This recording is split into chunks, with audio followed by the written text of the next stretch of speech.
That's why we're doing it. Yeah. Fine. And also it's a training Monday and Tuesday, so I applied for training. Then he called me. Okay. We want to call this meeting to order at 7 p.m. Sig Inger, Yes. Jonathan Larson, Yes. Josh Kahn, Yes. David Harris, Yes. Jason Nolan, Yes. Jonathan Yeagle, Yes. and Francie Miller. Okay. Public comments and recognition of guests. Thank you all for coming. And next we have presentations.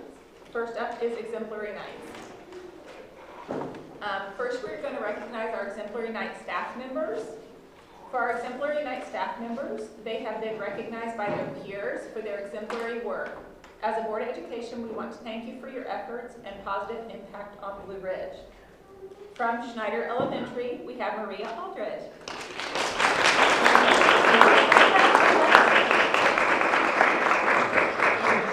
For the intermediate and junior high, we have Melissa Wisman.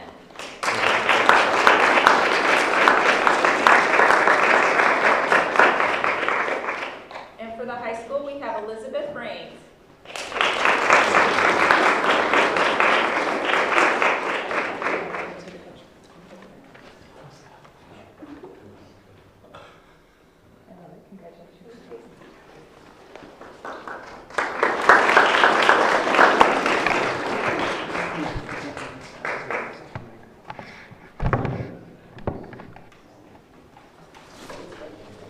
Okay, and up next we have our Exemplary Night students.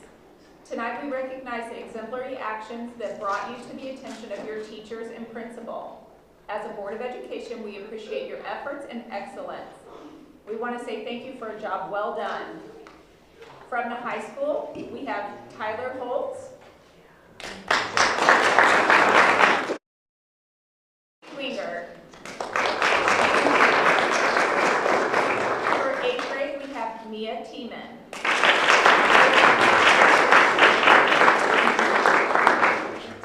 7th grade, Susie Ellis. 6th grade, Oliver Pohl. 5th grade, Corbin Swigert.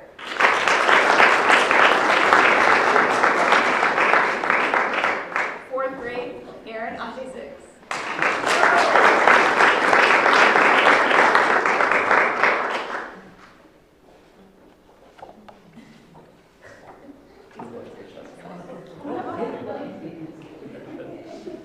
Third grade, Kyler Mitchum.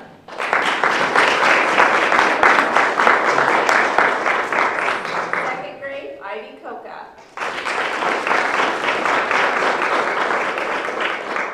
First grade, Wyatt Poling. And kindergarten, Emmett Morrow.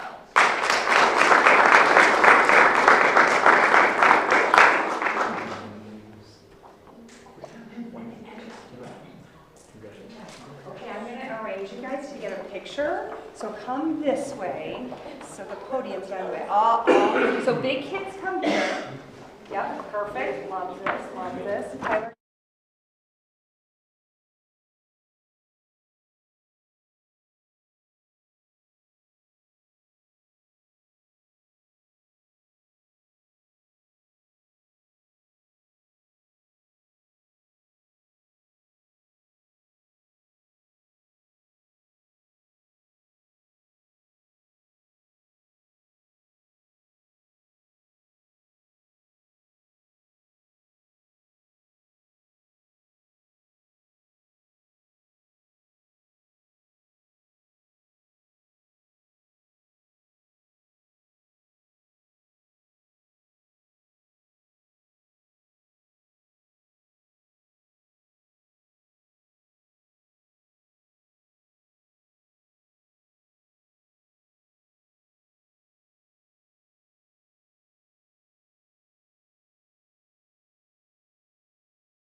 Up next, we have a technology update, if anyone wants to stay for that.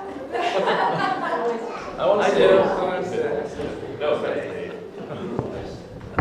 We should have had you go first. Yeah, English.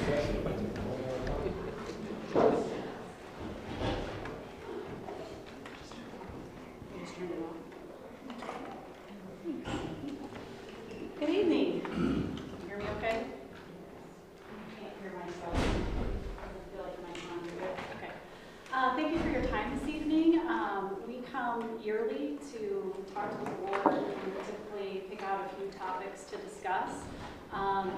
Usually our month is February, so I know you guys have been waiting on us, and here we are in April, showing up. Yes, absolutely.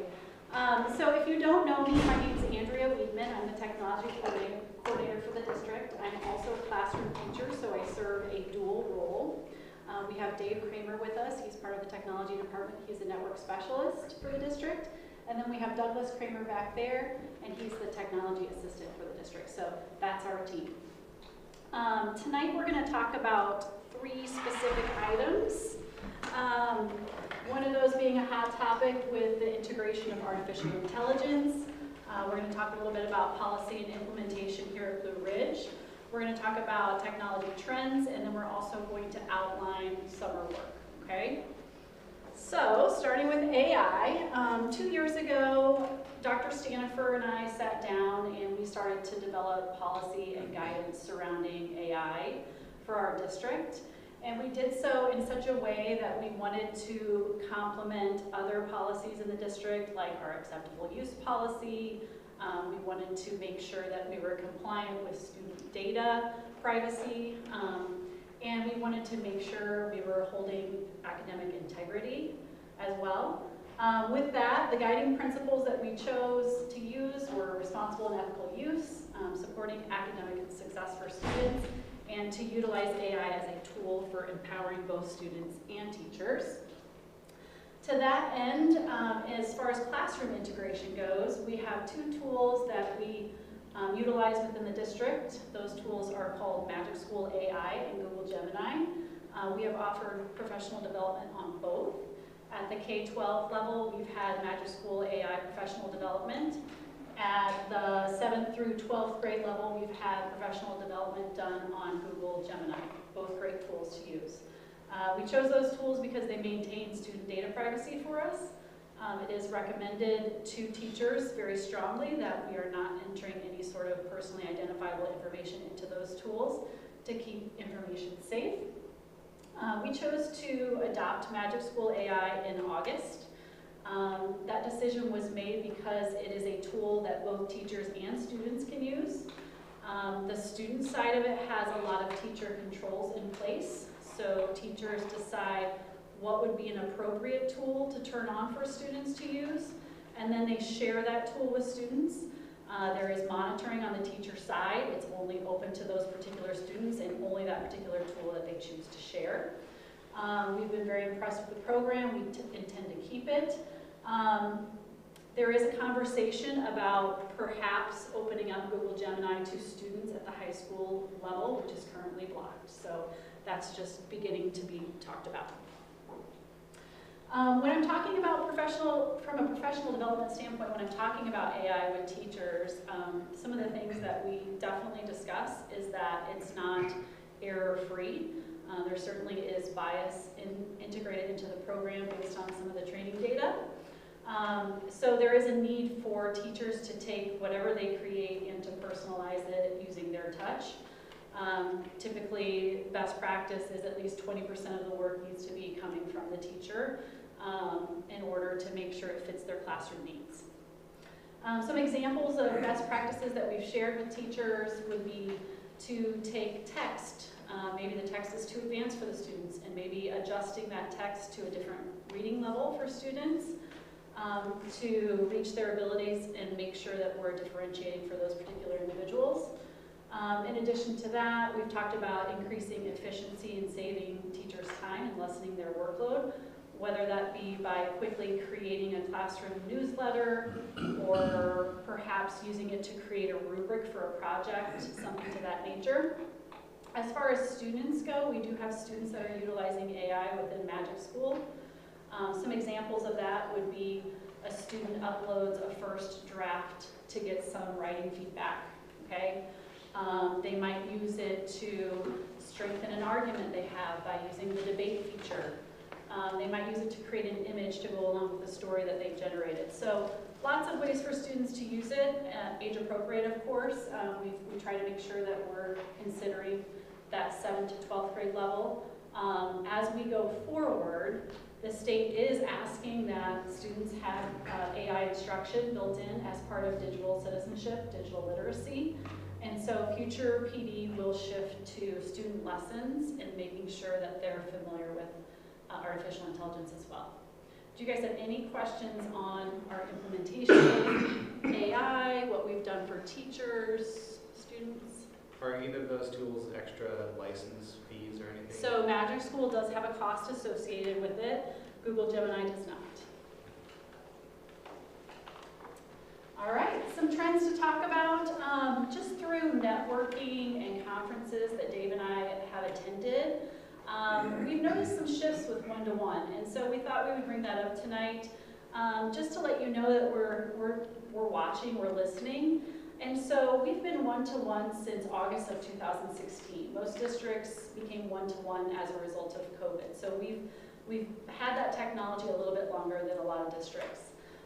Some of the things that we're hearing from districts is that they're really focused in on making sure that that technology is being used for student achievement purposes. With that, learning comes first, technology always second in a lesson. So it could be something that we begin to discuss a little bit further from a district instructional leadership team standpoint, or even a building instructional leadership team standpoint. And we're going to continue to evaluate technology use in the classrooms and whether it's being used to achieve more for our students. Other trends, we're really looking toward automating more things. So we're strapped during the day, anything that we can do to think of in order to help our processes and automate more, whether that be through our student management system Skyward, or whether that be onboarding students or faculty members, any of those things. We're looking to ways to become better at automating. And then last but not least, cybersecurity. So that's always at the forefront of our minds. It's a continuous effort, and it takes a team. So one of the things that we have is we have an outside company that does phishing campaigns for us. We don't know when they're coming necessarily. They send phishing blasts out to our district. They look really pretty real. And so as a result of those, we get reports back, how many people have clicked on the links, how many people have fallen for the scam. And then we have follow-up conversations with those individuals, making sure that they understand the importance of being careful with our network. So, any questions about that? Yes, Jason. Is there any cybersecurity training for the staff in general? Just generalized security training? So we have talked to Bushu HR about some of their trainings that's available, which is an online platform that we use for a lot of trainings. I believe they do have a cybersecurity. We have not released it to staff yet. We did an in-person training in the fall on campus here for all staff. And we talked a lot about phishing and some of those things that they need to be careful of, especially like clicking on downloads online for certain sites in particular that teachers sometimes utilize. So yeah, in-person wise we have not pursued like an online vendor for that. We also send follow-up communication to staff just saying, hey, as a reminder, we're seeing an uptick in this. Please make sure you're being careful of those types of things. So yeah, thanks for the question. Any other questions about that? All right, we're going to talk planning for summer work. I'm going to hand it over to Dave to talk a little bit more.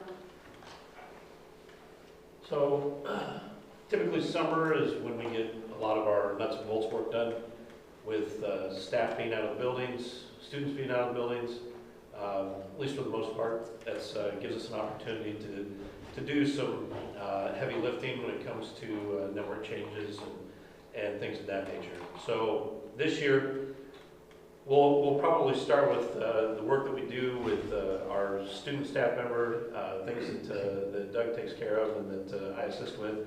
We've got some network and Wi-Fi upgrades. Our cable plant, or our cabling in the buildings is aging, so we're working slowly through the grant processes that we have to replace cabling in the buildings as we're able. This year, part of the high school is up. We'll be doing the lower level of this wing of the high school this summer. We've talked with and contracted Hard Technologies to do that work for us. As part of that work, we'll be also moving and changing out some of our Wi-Fi access points that need replacements. That'll actually take place through all buildings on the campus, not just here in this building. We also will be doing some device auditing. This is something that we do every summer in phases. We're trying to work through all of our equipment over a period of time. So we are having to touch everything every year. We'll be doing some asset management updates, so we go through our software, also doing updates to the tech as needed as we touch those devices.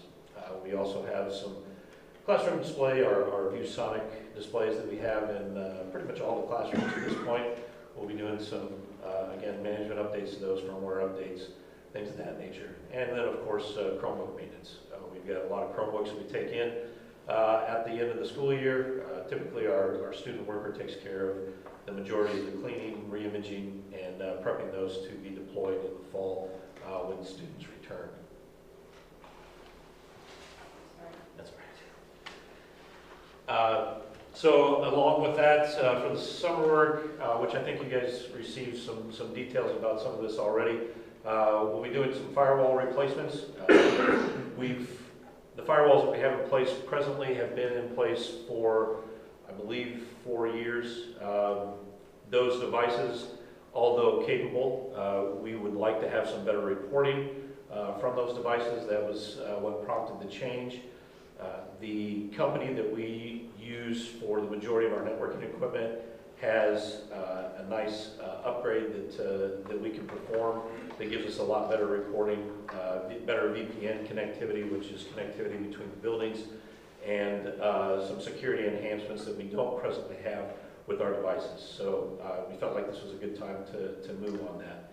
We also have cloud domain migration, which that's the capabilities of our staff to sign in to our staff network. We're trying to move towards a single sign-on situation to eliminate the number of passwords and usernames that we have to distribute out to staff and that they have to remember. So this is part of that initiative. Also allows for our staff to do some services on their credentials, meaning if they forget a password or something like that, they don't have to necessarily contact us to recover that password. We have our virtual server migration. Servers tend to age over time, as all things do, and we're getting to the point with a lot of our servers that it's time for us to give them a little boost in performance. So we're going to be migrating some of those over to some new machines. That really isn't going to change much as far as how the servers operate, but just give us some faster hardware in order for them to perform better. The NAS storage migration is the opportunity for us to add some additional storage space. We don't utilize a lot of on-premise storage, but what we do use, we're running out of. So we wanted to make sure that we get some additional space. This was a good opportunity for us to also migrate that off of a Windows server, which costs us some licensing fees. So we're moving towards a standalone network attached storage device, which does not have those fees on an annual basis. And it integrates better with our management system. So we also have some other miscellaneous updates, projects, and things like that we're taking care of that are considerably less important, but still important to the overall picture. Does anybody have any questions about all that? That's a lot to digest. So the cabling, are we just talking about like communication cables? Or what kind of cabling is this? So we're replacing the network cabling that runs from our network devices such as cameras, wireless access points, there's one back there in the back, and also for our phone systems. And so yeah, it's Cat 6 cabling. This is, in the case of cabling work, that's work that we could do. I mean, we have the capability, we do cabling all the time. Replacing cabling in the buildings is something that we do on a one-off basis when it's necessary. But when we have a larger project like this, it becomes more economical for us to farm that out because the cost of them to do cabling is much less than, say, the cost of us to hire a network engineer to do the work that I'm doing. So the trade-off between me doing cabling work and doing network, I'd rather me do network engineering work and have them do cabling work. So it's just an opportunity for us to get that work done at a cost-effective rate. I just didn't realize that it wore out. It does. It's not just about wearing out, it's also about capabilities. So the cables that are in here are pushing 20 some odd years old, so they're in here from the building. And the ability for that cable to push higher speeds, so a lot of that cable can't even handle gigabit reliably, which is what virtually all of our networking devices are. We're actually seeing some of those devices moving to 2.5 gigabit, so even faster, and the cabling definitely won't handle that. So if we want to future-proof those devices so that we're able to make upgrades with hardware efficiently, it's time to make sure that the cable's up to snuff. Gotcha. Thanks. Any other questions? All right. Thanks, guys. Thank you. Thank you very much.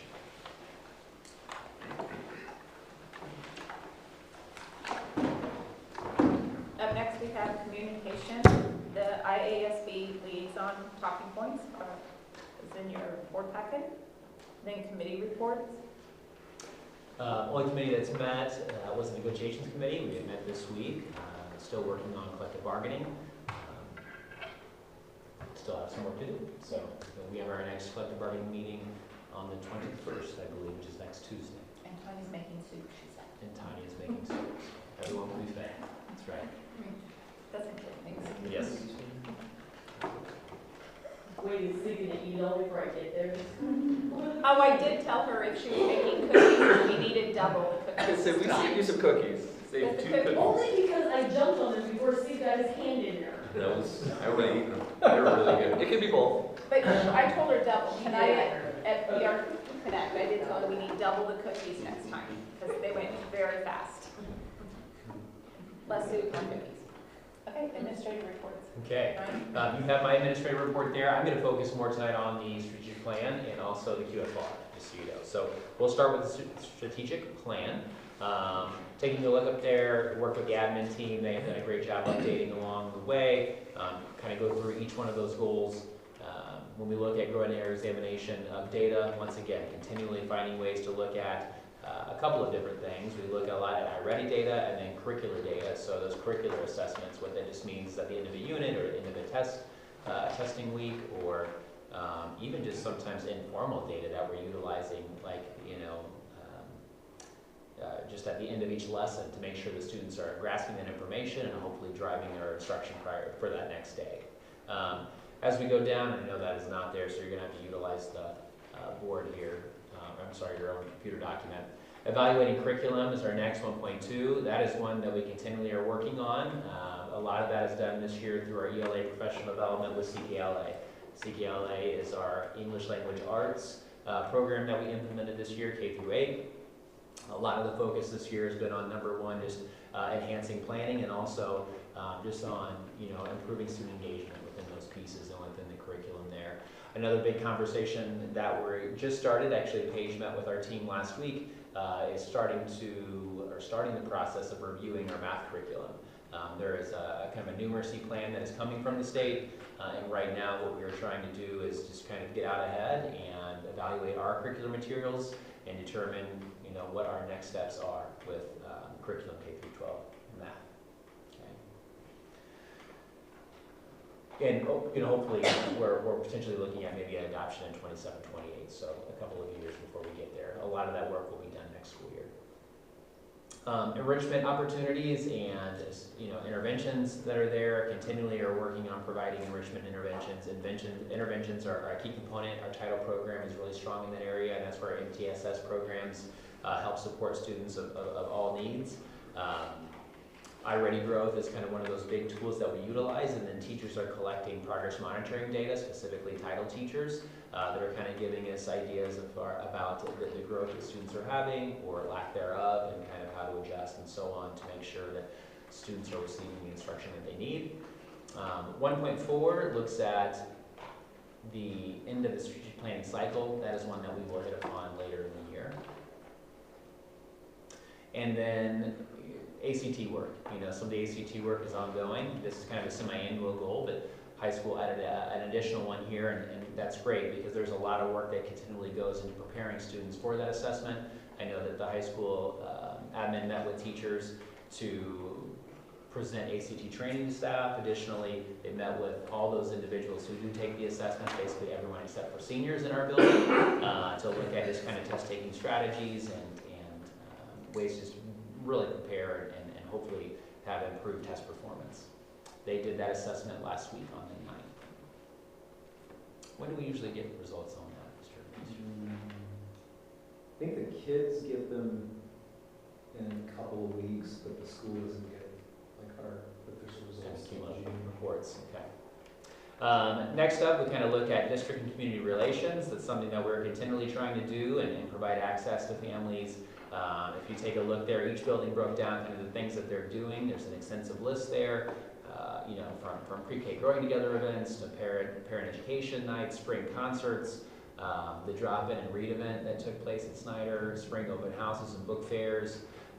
BRHS just had a 4 through 8 concert recently where we got to engage lots of families, and students did a nice job there performing. And then there's some upcoming events there that you can see, from junior high museum walkthrough coming up, high school continually at the Fine Arts Expo recently, National Honor Society presentation was a few weeks ago, and a college and career fair. So just trying to do a lot with engaging and bringing students and parents into the building after hours, and then continually trying to find ways to communicate through Thrillshare and provide some social media access to those kind of positive things that are occurring throughout the district. We'll move down to goal number 3, programs and services. If you look there, I'll kind of just summarize some of those areas. You know, really the heavy lifting we've been doing recently is Paige and I have been working with Rennie and the YMCA, the Clinton YMCA, to work on creating an opportunity for some after-school programming on early out days. You know, this is kind of just dipping the toe in. You know, it's kind of the beginning process. We would love to see eventually that expand into almost an everyday before and after school program. But we're starting with this one piece, and then we will evaluate and see how that goes. As we move down into, we'll move actually to goal 4.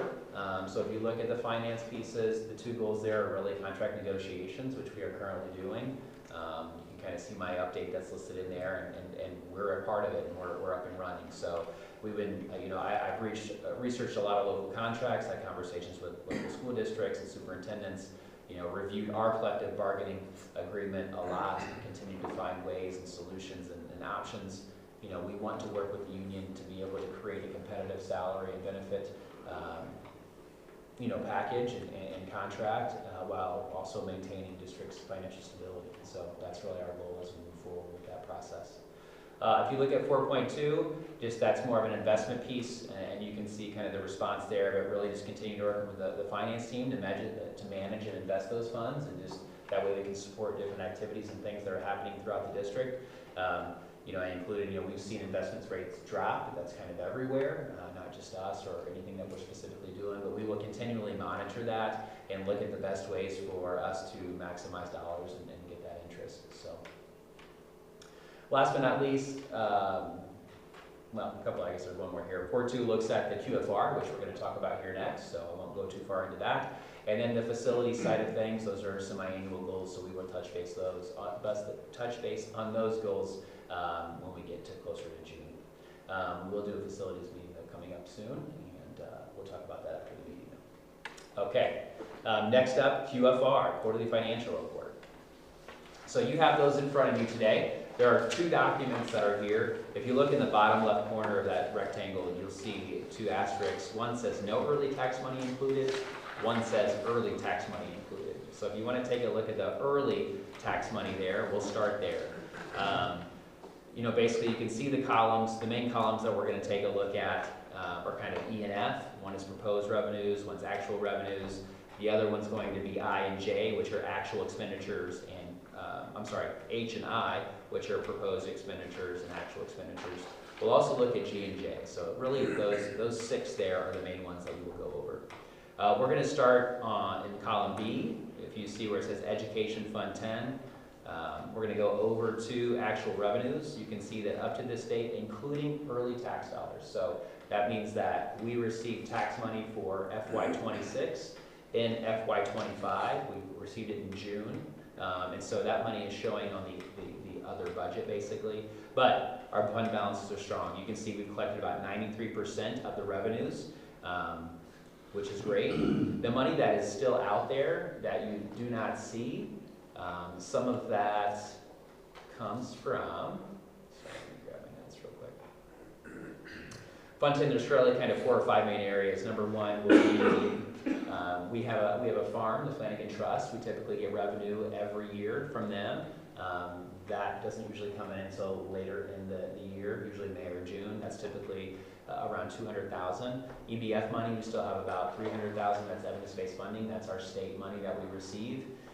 National Lunch Program, we still have about $74,000 to receive. Pre-K grant around $99,000. IDEA, which are special ed funding, that is $86,000. So that alone right there is around $760,000, which puts us in a pretty good spot as far as revenues goes. We should get about 100% of that, and there's still extra money that I did not include as far as revenue. So I'm hoping, we're in good space there.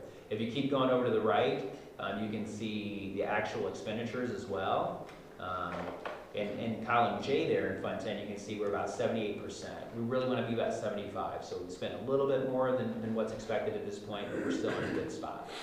If we go down to the next row, O&M, Fund 20, you can see actual revenues there. We've run at about 1.1 million in actual revenues. That's about 87% of what's projected. Once again, when you take a look at that, there's kind of a couple of areas we're waiting on our school maintenance revenue to come through, which is $50,000, and then CPRT money. That's that corporate personal property replacement tax.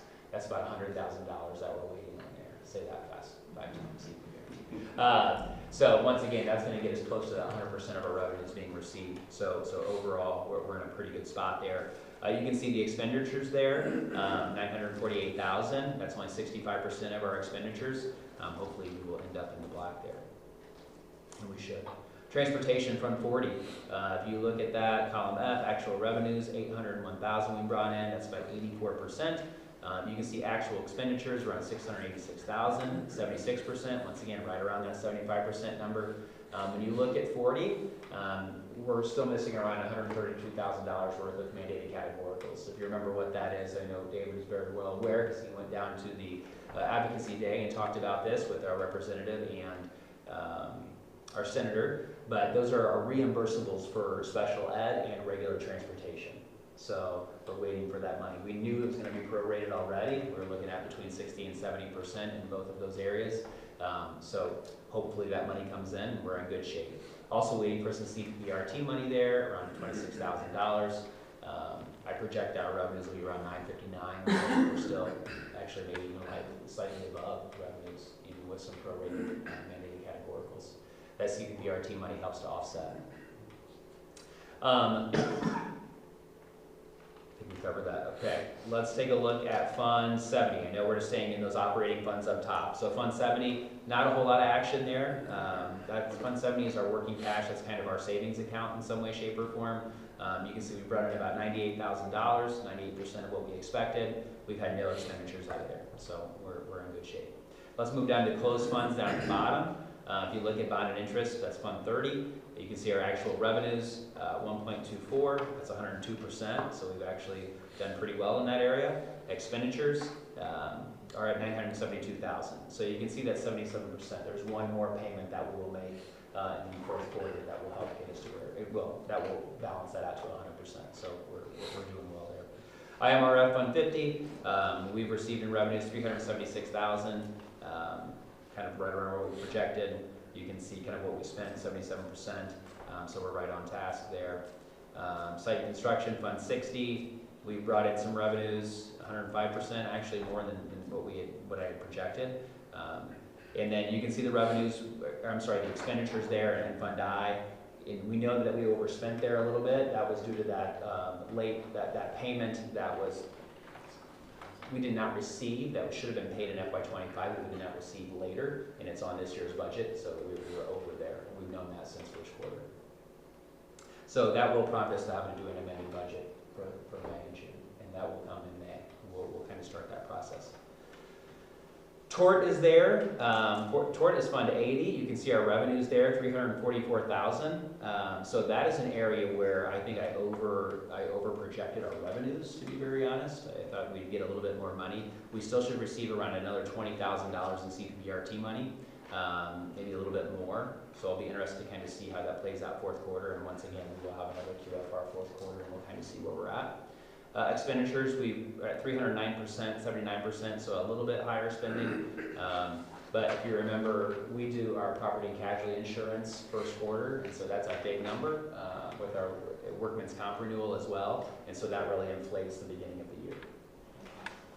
And then Fund 90 is Health, Life, Safety. So you can see we brought in around 59,000.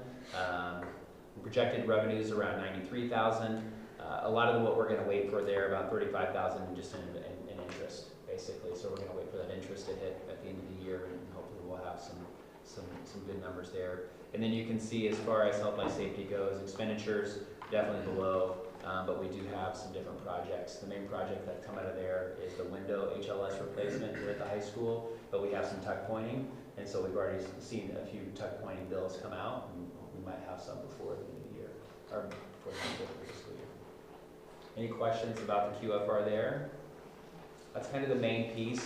I will just bring your attention to the second one. So that's our no early tax money, right? So I think it was just last year that we had 2 counties instead of 1 that were now receiving early tax payments. So it's a good thing and bad thing. So when we developed the budget and kind of thought through, and I worked with our finance coach, we're projecting early tax money to come into this budget. Right, so what you can see basically on this no early tax money and our revenues and on column G, you can see we want to receive 63% for this year, 53% on this budget, 65%, and so on. We're planning, because this is what's happened, is that we're planning for early tax money to come in June, which will help offset those numbers and put them to 100%. That's just kind of how the process works now. The problem will be if they don't come in early, you're going to see a deficit with revenues and expenditures. But when I've talked to our ISA mentor and my finance coach, and they both believe this is the way that we budget, and we should be budgeting. So I have confidence that we'll have that money come in as long as we're consistent. It just has to be consistent, right? So that's the big thing with working with, and those are conversations that we'll have with tax assessors and county clerks as well, and having some dialogue. We just want to be consistent. The goal is, and the state law states that when these organizations start to receive, that tax money, they can't hold it too long and need to pay out. And so that's why some of those tax dollars come early, and that's what's happened the last couple of years. How are you estimating how much is coming, will possibly come early? So they're basically looking at the tax levy and kind of thinking about that projection and so on. That's kind of how we estimate what we think we'll receive. So this includes early tax money. That's tax money we haven't received yet? So when you look at the one that says the early tax money has been received, so basically we take a look at, in FY26, we were expected to get 10.8 million. That's what we projected, right? But what happens is they're paying some of that early, and so some of that money is going into FY25. And when they do that, that's why you see on this no early tax money, you see only 6 million coming in. So we have the money in the bank, it's in our fund balance, but it's just showing in FY25, not FY26 budget. So. And we're in FY25? We're in FY26. There's always it's the end of the year. So 25-26 school year, next year will be FY27, it's 26-27 school year. Yep. So kind of make us whole, we're gonna need some FY27's money to come early. Exactly. Because we keep going early, so part of this year's money was actually received last year in June. So it started several years ago. I wish they would just make it clean. It makes it not as clean with this early tax money coming sooner. That hasn't always been the case. It wasn't very common for us, I think, until you would know a few years ago. Which is nice, you get the money early, but then. Throws all your numbers off. It throws all your numbers off. 100%. Yes. Like, can we just hold it and say we're not depositing until July 1st? I know, but the law is they're supposed to give it. So that's why. I know, but yes, exactly. Yeah. It would make things easier. So, any questions?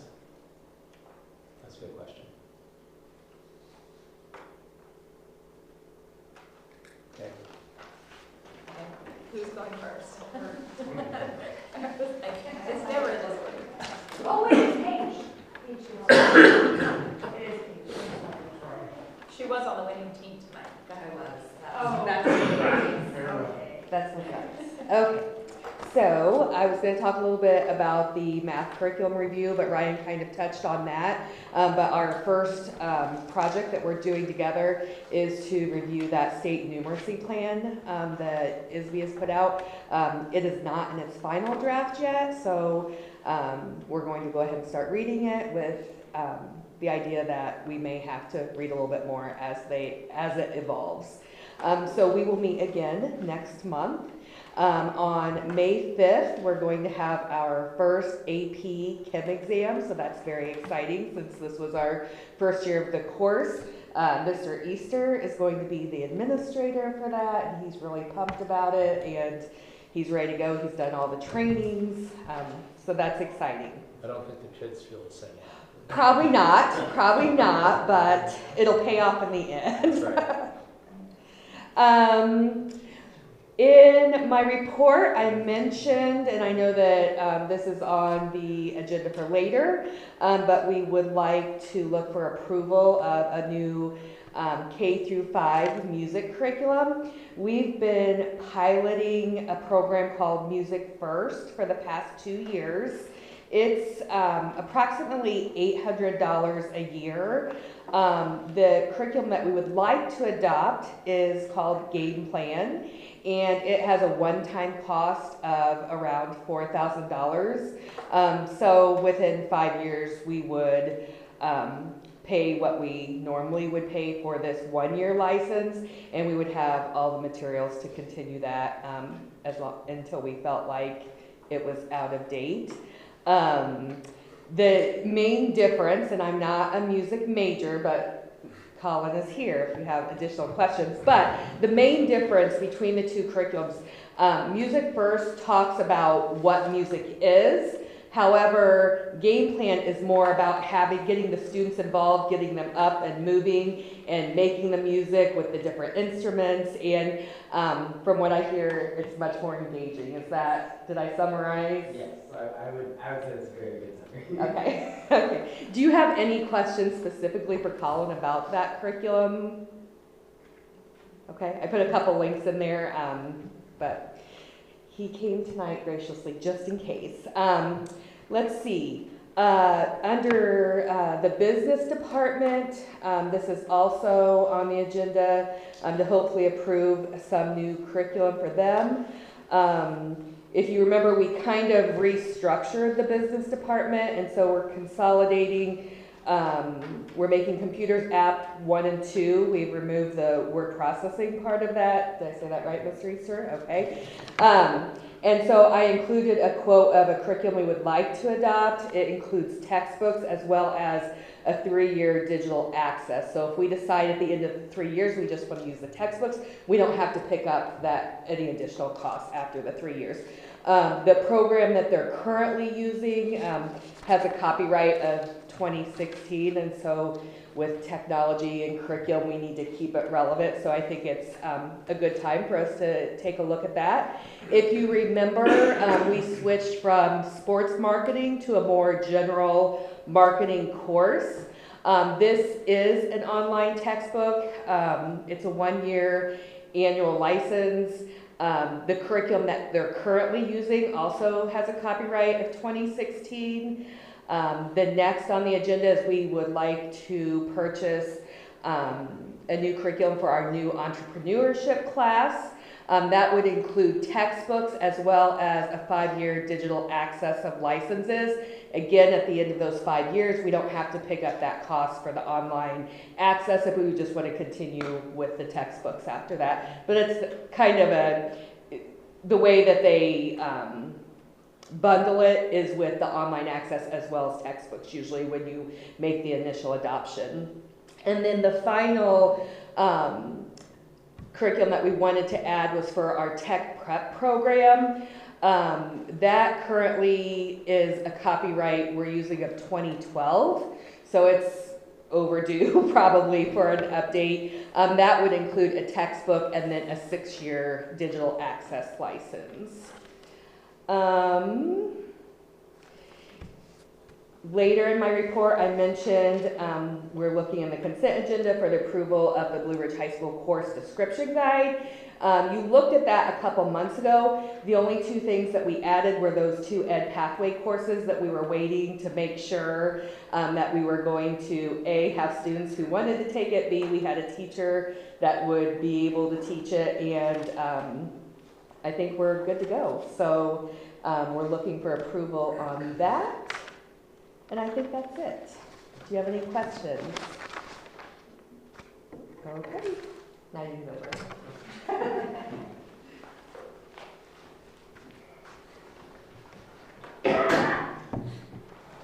Evening, everybody. Just a few things to share. As you heard, we had our evening concert last Monday. It's the first evening concert we've had since I've been actually in Mansfield. So we're super excited to continue to build those opportunities for our kids to perform for the community and their families, and just looking forward to talking with Mr. Norrisworthy about more things that we can do moving forward and how that might look different. So it was a warm evening, but very well attended. It was just exciting to see the kids all ready to perform. We had recorders, we had ukuleles, we had our junior high chorus, so it was all kinds of new things for us this year. It was pretty exciting. A few more things to share. Last week, our 8th graders finished up their science assessments. It's a little bit different new formatting for the schools this year, at least at the 5th and 8th grade levels. It's a little bit longer assessment, really focusing on science applications rather than content knowledge. So really kind of looking at kind of the whole spectrum of their learning, from starting at kindergarten concepts all the way through. So at 5th grade, they're learning how to kind of maybe apply some of those things. So rather than thinking about, like, you know, asking them content questions around the water cycle, they might be looking at a graph about different precipitation rates and being able to interpret that. So a little different, but we're excited about our results as they come in and help us learn a little bit about how we can improve our science curriculum. Starting May 4th, we'll begin our iReady assessments for the spring. That's where we go ahead and have our students take those assessments in both reading and math. Those are the adaptive assessments, so they kind of change as they take them, but it's all based on their goals that were set in the fall. So as we've talked about at different meetings in the past, the students take those initial assessments, they set a goal for the spring, and then they develop that learning path that they work on to work towards that, along with the other curricular things that they go through. Moving on to sports, track and field started their meets last week with a bang. They had 3 meets all in 1 week. They were at Leroy, at Ridgeview, and then they ended the weekend with a big invitational over at Ridgeview. Actually tonight they're over in Hayworth. Despite the rain and everything, they went ahead and did running events and just had I think they didn't have our throwing events this evening. Scholastic Bowl, I believe, is continuing to go, and April 29th is regionals, right? 15, yes. Yeah, so we're excited, and if they do well at regionals, they have the opportunity. Okay, so April 29th, I think things should probably wrap up around then. And lastly, you'll see as we move into our close meeting today, we've got a couple new staff members that we're hoping to welcome into our Mansfield campus. Actually, one of them, Amanda Taylor, our library aide, she was started today. So we're super excited to have her on board, and Mrs. Hahn has been an amazing help and just stepped in wherever we needed her this year, but she said she has staining to do. So It's home relaxing today, so well, she has earned it. So we're super excited about that, and then of course having the opportunity to interview a large number of people to narrow down to our 6th grade staff member for next year. So, any questions?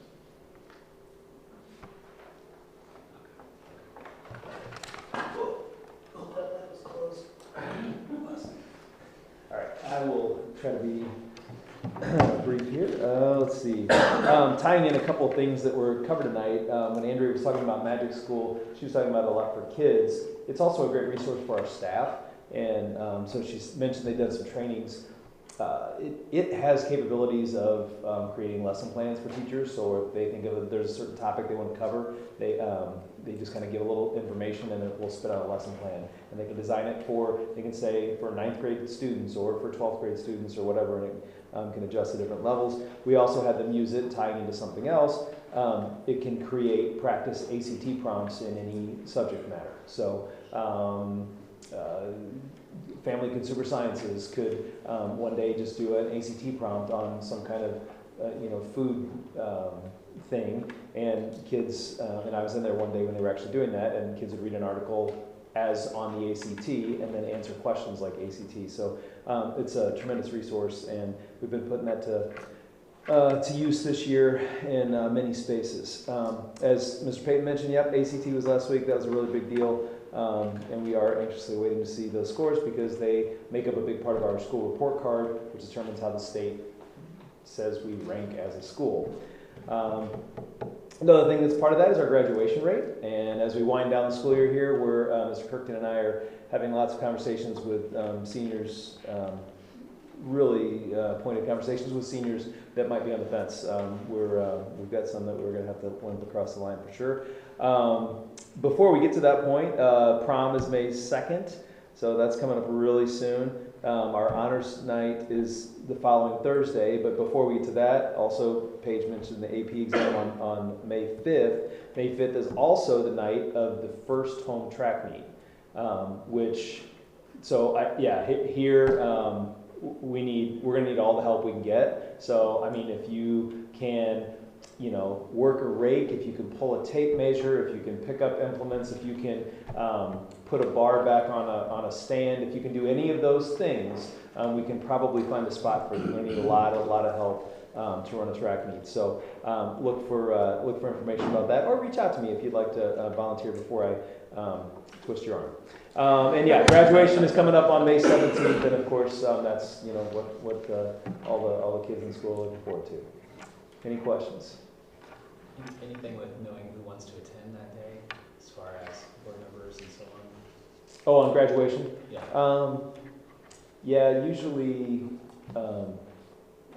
Francie usually coordinates a couple of folks to stand to be up on the stage, right, for graduation. Yeah, is the way that I remember it. Okay. Yeah. We still have another board meeting. We do. So. 5 days before, right? Okay. Good evening.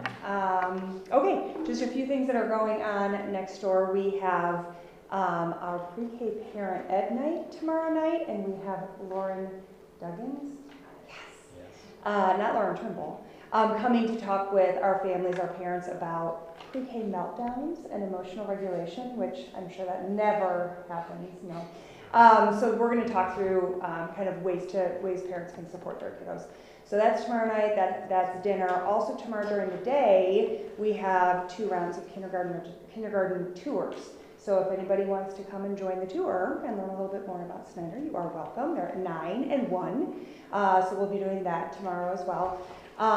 One of the things that we're planning for this summer, I met with our Title I teacher today, and we planned out just a summer book exchange program for our kiddos who are getting intervention services, whether that's through Title or through special education services. So the room that we are converting over at Snyder is currently full of books that we are no longer using. So we are consolidating all of those books into baggies.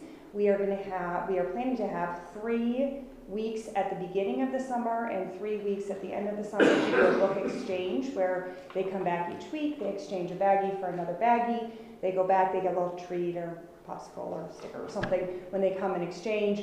Every time they come, they'll get to enter their name into a raffle, and then the week before school starts will be the final summer celebration for the book exchange program, and then we'll draw a raffle winner, and it'll have have you ever gone to Kohl's and seen their Kohl's Cares animals? They're character stuffed plush animals that come with books. So we're gonna have a little raffle basket with those, and maybe a gift card to Barnes & Noble or something, and then just celebrate all the reading they've done, and maybe have a little playtime on the new playground because it'll be finished by then. Yeah. So that's kind of what we've put in place, and so we'll put that out to families here in the coming weeks, but just, we really are trying to think through ways to not only use the resources that we have and not just get rid of them, but also keep kids engaged in the summer. And then at the end of the summer, then all those books will go home with those kids because we don't want to waste them and we're not using them. So that leads to that space over there. So thank you to all of you for being willing to think about more classroom spaces over at Snyder because we need more. What that is doing, that is opening up a space for us to have music and art simultaneously. So that allows for us, when we're thinking about a master schedule, we are able to have 3 simultaneous specials happening at the same time for each classroom teacher. So we have 3 sections of each grade level, and all of those teachers can have plan time at the same time, which gives them kind of 25 minutes to just check in with each other. Like, hey, I just taught this. I loved how it went. You might want to try this resource. Or, hey, I really need a picture of an igloo. Do you have one handy? You know, like being able to check in with each other during the day is something that they really requested. So that will open up the opportunity to do that. And then the other big thing we've been talking about is this year it's been a lot of me just watching and learning and listening and trying to hear feedback about things and just trying to hear where maybe we can tighten up some systems or maybe make some shifts. And so the schedule was one of those areas. There was a lot of unhappiness, maybe is the right word, with this year's schedule. And it was because it was different every single day. And so with our youngest learners, they really thrive on that consistency. Well, our teachers thrive on that consistency too, but our youngest learners really like to know, okay, this is at this time every day I'm going to go to PE. At this time every day I'm going to go to wherever. So that was a big thing from our teachers. So before we started planning our master schedule, I sent out just a whole general, I'm a big Google form fan, in case you didn't know that, but I sent out a Google form to everybody on the staff and just said, identify your top priorities. You can't have everything, so identify what your top priorities are. And so based on that, we took all of that information and I took it to our scheduling committee, and we sat around and we said, okay, these are their priorities, and their priorities were they wanted a dedicated block for social emotional learning, which is essential for our youngest learners. They wanted more time with our guidance counselor. Right now, they only see our guidance counselor once every week for 25 minutes.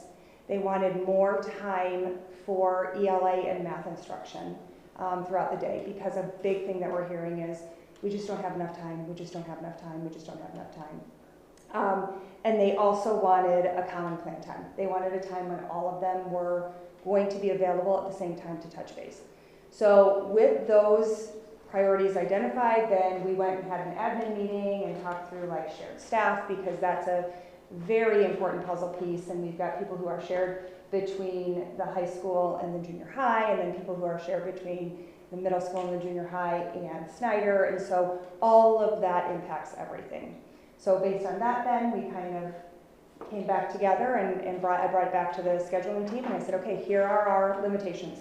What can we do with this? And so we kind of put that together, took that to our building leadership team and said, what are you worried about? What are you excited about? What do you want to change? What do you want to keep?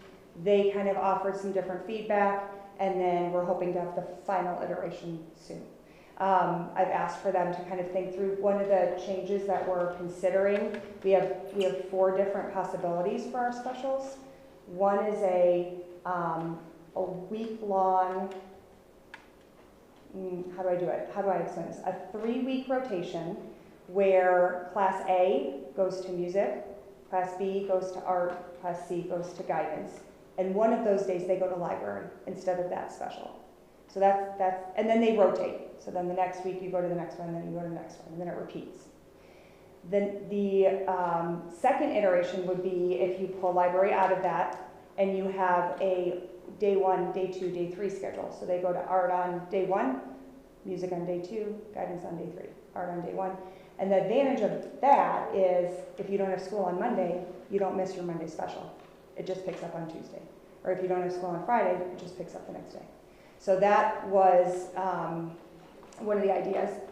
Another idea was to have like a double, so you would have art, music, PE, because they wanted to have like a little bit longer time to teach, but not necessarily spread out over several days. And I can't remember my fourth option. So that is kind of the feeling out there right now. You know, all of them are giving everybody kind of the same. I know what the fourth one was. Keep it on a week-long schedule, but pull library out so that you have 5 days in a row rather than 4 days.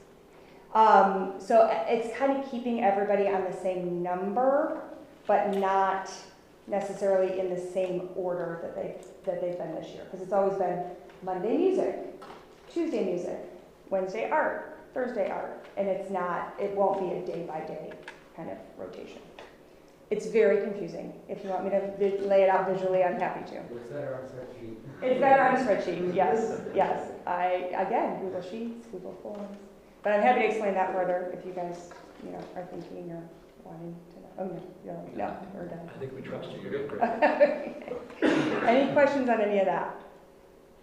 Okay, if you want to come for kindergarten tours, I'll be around. Okay, thanks, guys. The remaining reports are in the board packet. Up next, we have approval of consent items. Are there any questions or comments on consent items? If not, I need a motion and a second to approve the consent agenda items listed on attachment A as presented. So moved. Yeagle. Second. Sig. Jason Nolan. Yes. Sig Inger. Yes. David Harris. Yes. Jonathan Larson. Yes. Josh Hahn. Yes. Jonathan Yeagle. Yes. Francie Miller. Yes. All right, up next is old business, district office HVAC rezoning. All right, as you can see, actually, we received the GHR bid this morning. The meeting was yesterday afternoon, we got all the paperwork and everything this morning. This is a topic that, just with how new it is, I'd like some time to digest, and I'd like for the facilities committee to meet, to kind of dive more into this and bring some recommendations to the board next month. So at this point, we're going to table this.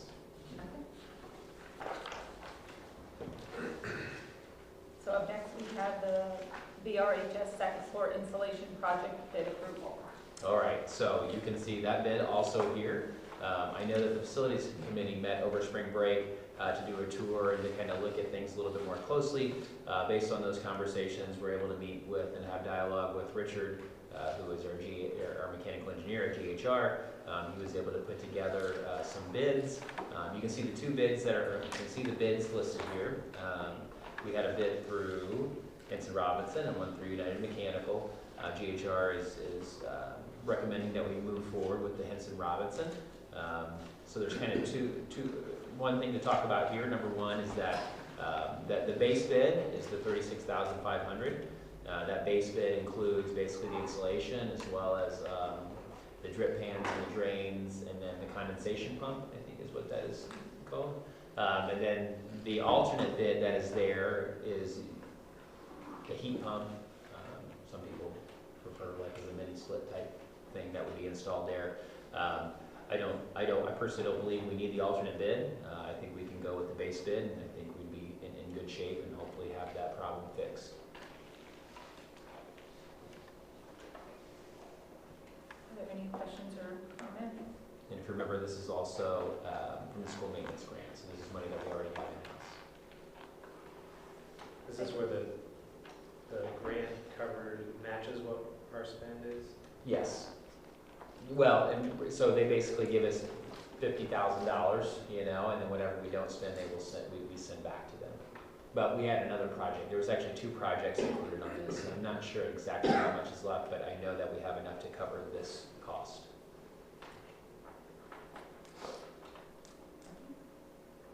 If there are no further questions or comments, I need a motion and second to approve the bid from Henson Robinson in the amount of $36,500 for the high school second floor insulation project for Blue Ridge CUSD number 18 as presented.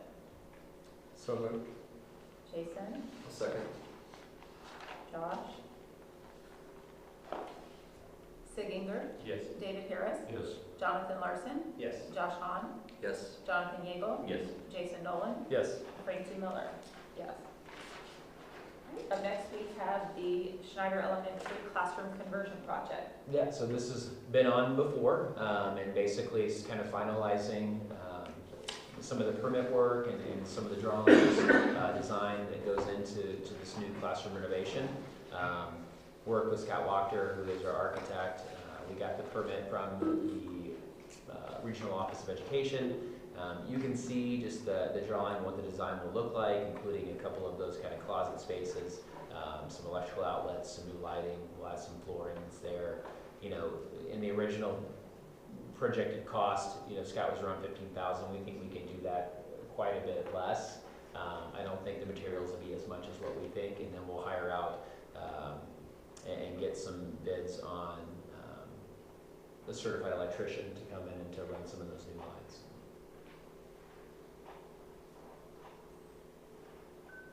Any questions?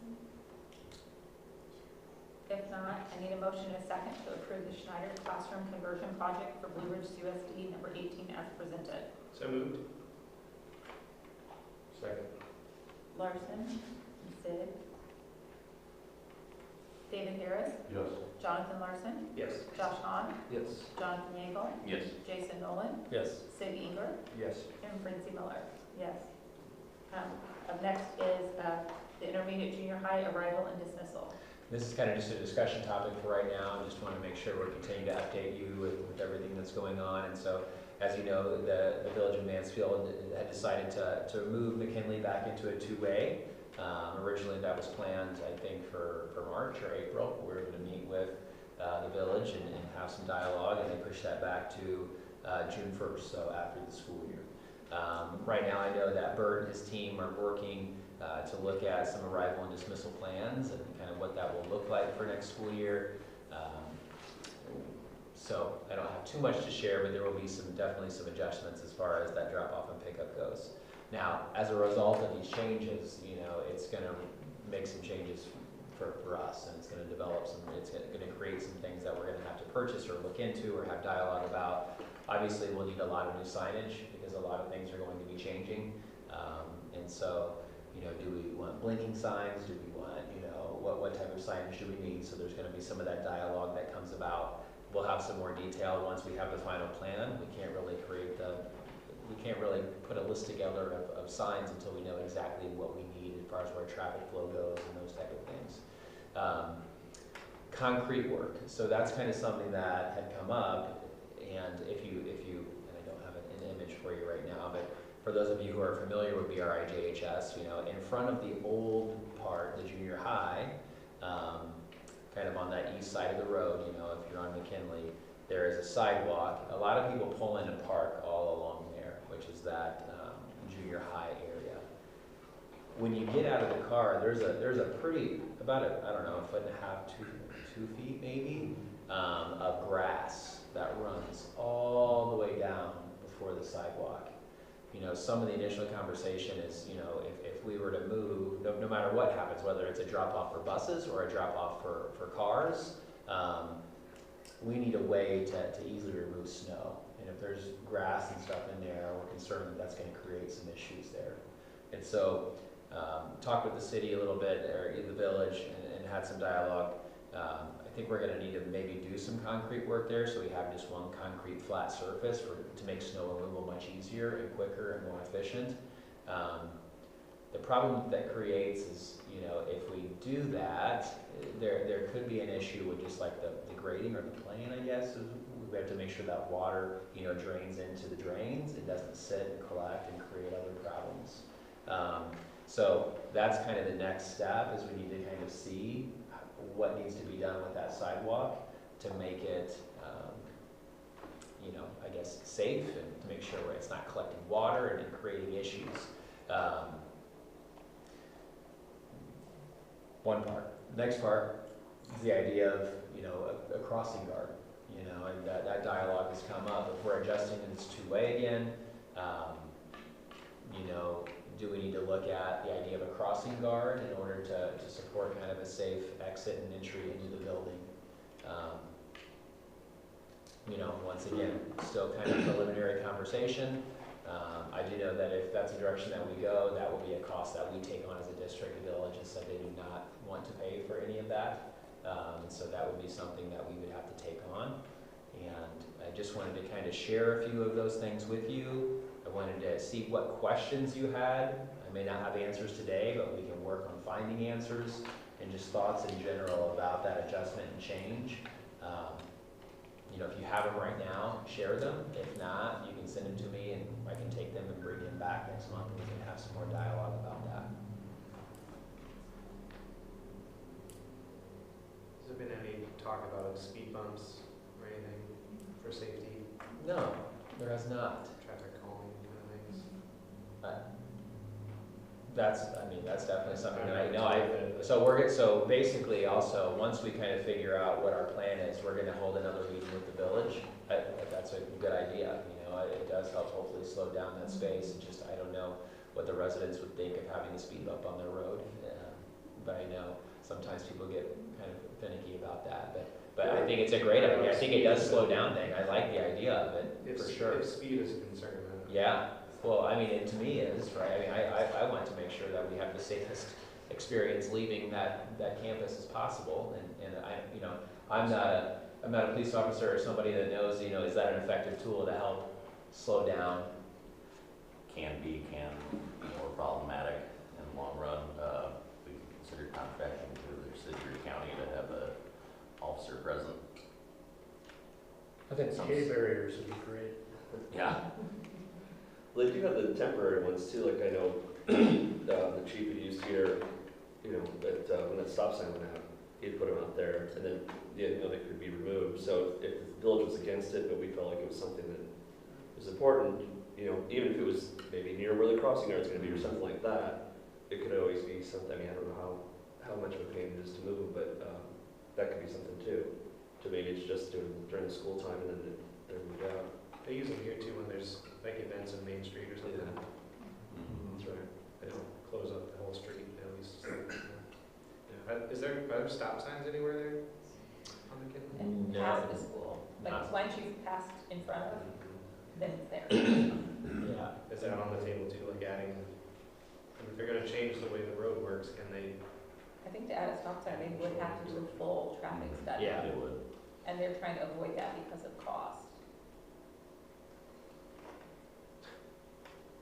I would think that is it the same kind of traffic study that has to be done for a crosswalk? You know, all the universities have all their stop signs up for crosswalks and stuff like that. I didn't know if that's the same kind I'm of not thing. sure about that. I just know that for them, there was somewhere else in town, someone wanted a stop sign in Mansfield, and they were told they had to have the traffic study done. And Yeah. it's, the cost for the traffic study is like, if you're looking at this street, the cost is different for this street, so it's not like just one cost for everything, and it is thousands and thousands of dollars to have it done. So they can change to two ways and not do traffic studies. Supposedly, well, they had a letter from their friend that they wrote. They had some I type have of no planner. opinions I don't on this at know. all. I don't know. Some type, I can't remember the exact term of the individual who conducted some type of a study that kind of gave No help. some responses that, you know, we could go this way or that way, and there's liability. There's kind of liability either way, I think, by making the adjustment. But what we're trying to do is limit any liability from our behalf. We want to make sure that we create the safest experiences for our families and students. That's what I care most about, so I want to make sure that that's the priority of those next steps. These are all good points. The crosswalk was brought up about moving that. Is a study need to be done to make that happen? So Not sure about that. I I don't put it know. wherever you want, but I don't know. So I heard speed bump, I heard the barriers, I heard, you know, adding stop signs, I heard crosswalk study potentially. I mean, there's a lot of things here that are just good thoughts and next steps that we can make. Do we have concerns if we would go the route of thinking about a crossing guard?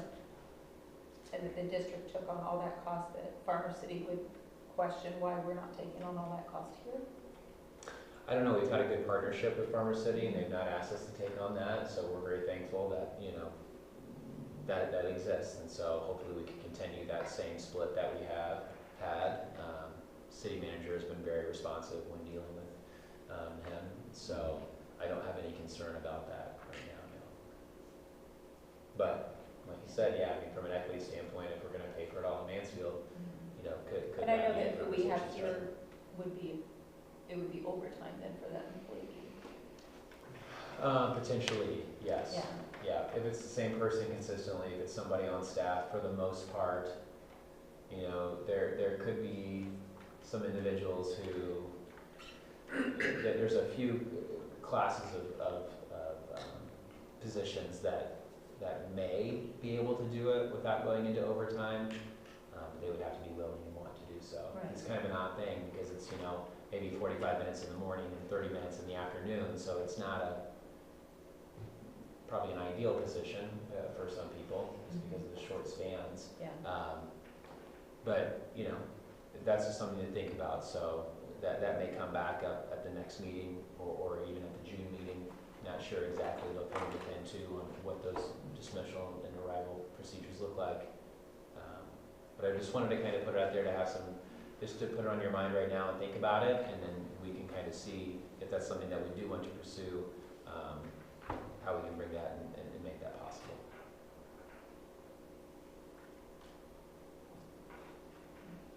Okay. Okay, up next is new business, consideration of summer positions.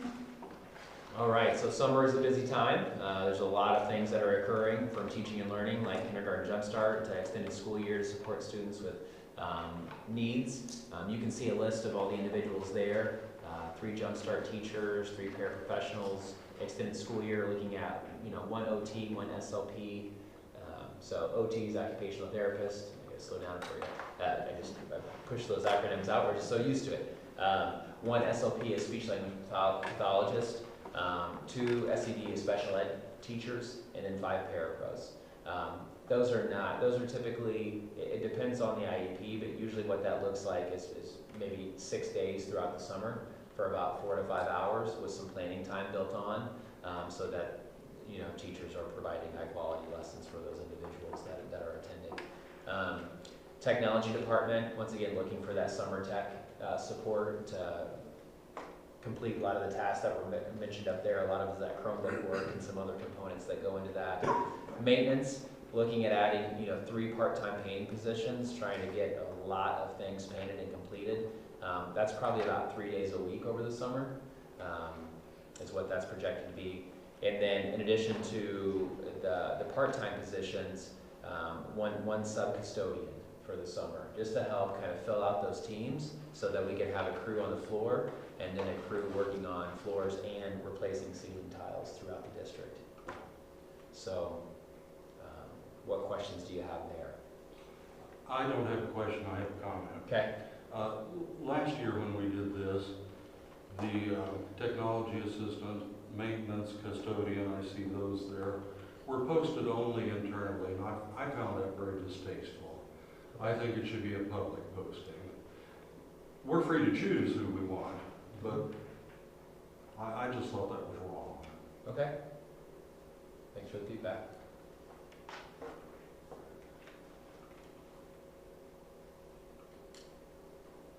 And those will go out tomorrow. The postings, yeah. We can look at internal and external. I'm totally fine with that. Okay, any other questions or comments? If not, I need a motion and a second to approve creating the following summer programming positions for Blue Ridge CUSD number 18 as presented. 3 general education teachers, 2 special education teachers, 8 paraprofessionals, 1 OT, 1 SLP, 1 summer technology assistant, 3 part-time maintenance, and 1 sub-custodian. So moved. Jason? Second. Gable? Jason Nolan? Yes. Sid Gingberg? Yes. David Harris? Yes. Jonathan Larson? Yes. Josh Hahn? Yes. Jonathan Yeagle? Yes. And Francie Miller? Yes. Up next, sequence of honorable dismissal list, 2025, 2026. Okay, this is just an annual requirement that categorizes certified staff according to their certification, years of service, and evaluation ratings. And so this is a tool that we would utilize in the case of a reduction in force, which is not something that we plan to do. Any questions or comments? Future. Okay. If not, I need a motion and second to approve the sequence of honorable dismissal list for the 2025-2026 school year as presented. So moved. Second. Sid, Larson. Jonathan Larson. Yes. Josh Hahn. Yes. Jonathan Yeagle. Yes. Jason Nolan. Yes. Sid Ginger. Yes. David Harris. Yes. And Francie Miller. Yes. Up next, BRHS Business Curriculum. All right, Paige did a nice job of explaining detail there. You can see on the action sheet that's printed off here for you, just kind of some breakdowns of costs and et cetera. You know, I think it's important that we update curriculum and have updated curriculum like you talked about, Paige. You know, as technology changes, we have to make sure that these documents or the curriculum we're using is up to date, so students are receiving the information that they need. I will tell you that recently I attended a CEO school meeting. School CEOs in Central Illinois component where we have 2 students actually that are participating in this program. And I shared that we were starting an entrepreneurship course and people were very excited and thought that was awesome, that we were providing those opportunities to our students.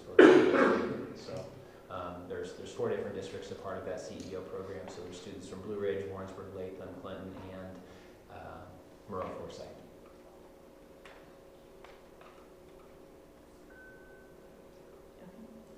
Any question about the business curriculum? If not, I need a motion and a second to approve the BRHS business curriculum for Blue Ridge CUSD number 18 as presented. So moved.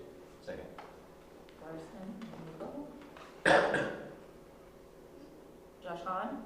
Yes. Jonathan Yeagle. Yes. Jason Nolan. Yes. David Harris. Yes. Sid Ginger. Yes. Jonathan Larson. Yes. And Francie Miller. Yes. Okay, up next is the Schneider and Intermediate Junior High K-5 music curriculum. Yeah, so once again, Mr. Trimble went over that. Colin is here also, in case you have any questions for him. So we would definitely just like to approve so that we could get this into his hands next year and start continuing to provide high quality learning experiences for our young ones. Any questions? If not, I need a motion and a second to approve the Blue Ridge Schneider Elementary and Blue Ridge Intermediate Junior High School K-5 music curriculum for Blue Ridge CUSD number 18 as presented. So moved. Sid, Second. Josh. David Harris, Yes. Jonathan Larson, Yes. Josh Hahn, Yes. Jonathan Yeagle, Yes. Jason Nolan, Yes. Sid Ginger, Yes. and Francie Miller. Yes. Up next is Network Specialist Summer Projects. All right, Dave actually mentioned this and had some conversation earlier about each of these projects that are there. There's a lot of work to be done over the summer. That firewall replacement is a big one and a necessary one so that we have the ability, like he talked about reporting, but ability just to have a more granular level to look at things as far as usage goes and security performance. You can see the number of working days listed. When you take a look at that, you know, it is a substantial savings to the district utilizing our in-district net specialists as opposed to going out and, you know, hiring out someone like, for instance, like through Hart. You can see at the bottom, I would say it's around a $20,000 to $25,000 savings. Are there any questions or comments? Okay, if not, I need a motion and a second to approve Network Specialist Summer Projects for Blue Ridge CUSD number 18 as presented. So moved. Jason? Second. Josh? Jason Nolan? Yes. Sid Ginger? Yes. David Harris? Yes. Jonathan Larson? Yes. Josh Hahn? Yes. Jonathan Yeagle? Yes. And Francie Miller? Yes. I need a motion and a second to move from open session to closed session for the purpose of collective negotiating matters between the public body and its employees or their representatives, or deliberations concerning salary schedules for one or more classes of employees and the employment, compensation, discipline, performance, dismissal of specific employees of the district at 8:24. So moved. Second. Yeagle and Larson. Josh Hahn. Yes. Jonathan Yeagle. Yes. Jason Nolan. Yes. David Harris. Yes. Sid Ginger. Yes. Jonathan Larson. Yes. And Francie Miller. Yes. Okay.